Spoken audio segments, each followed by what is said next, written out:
All right, hello once again, Jeff Scott of Rankin Technical College, and as part of the Rankin Technical College AWD 1000 Web Development Technologies course, I've been creating a series of video presentations that are based off of the Mozilla Developer Network's Learn Web Development series. I'm still into tools and testing, and I'm down to cross-browser testing. So again, I don't mean to keep harping on this, but I've done the getting started with the web, all of the HTML structuring the web, all of the CSS styling the web, all of the JavaScript dynamic client-side scripting, all of the web forms working with user data, all of the accessibility, making the web usable by everyone.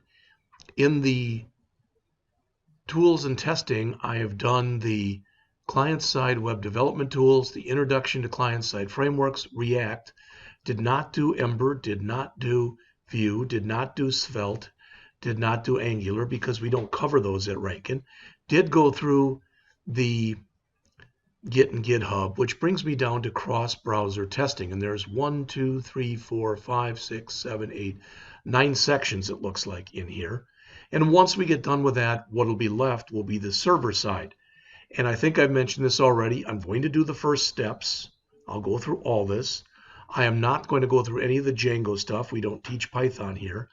I will go through all of the Node.js stuff.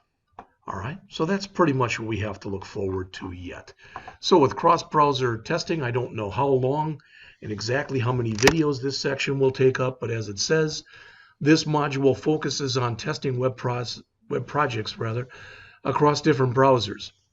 We look at identifying your target audience, how to go about doing testing, the main issues you'll face with different types of code, and how to mitigate them, what tools are most useful in helping you test and fix problems, and how to use and automate to speed up testing. All right.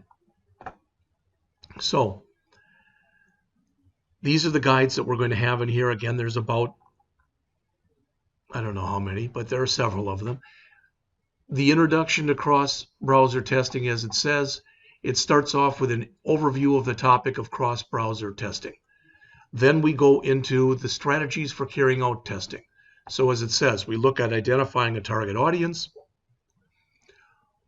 lo-fi testing strategies, higher tech strategies, and testing with user groups.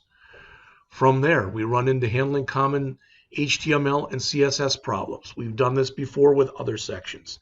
From there, we go into handling common JavaScript problems. All right. From there, handling common accessibility problems. Then we go into implementing feature detection. As it says, feature detection involves working out whether a browser supports a certain block of code and running different code depending on whether it does or doesn't. Then we go into some automated testing. As it says, manually running tests on several browsers and devices several times a day can get tedious and time-consuming. You should become familiar with the associated automation tools, and we'll end up with setting up your own testing environment. So again, that's what we have to look forward to. All right. I believe we just went through the overview here, and I think that's it. So I'm going to finish up right now with this section and jump right into Introduction to Cross-Browser Testing, and I'll be back with that in just a couple minutes.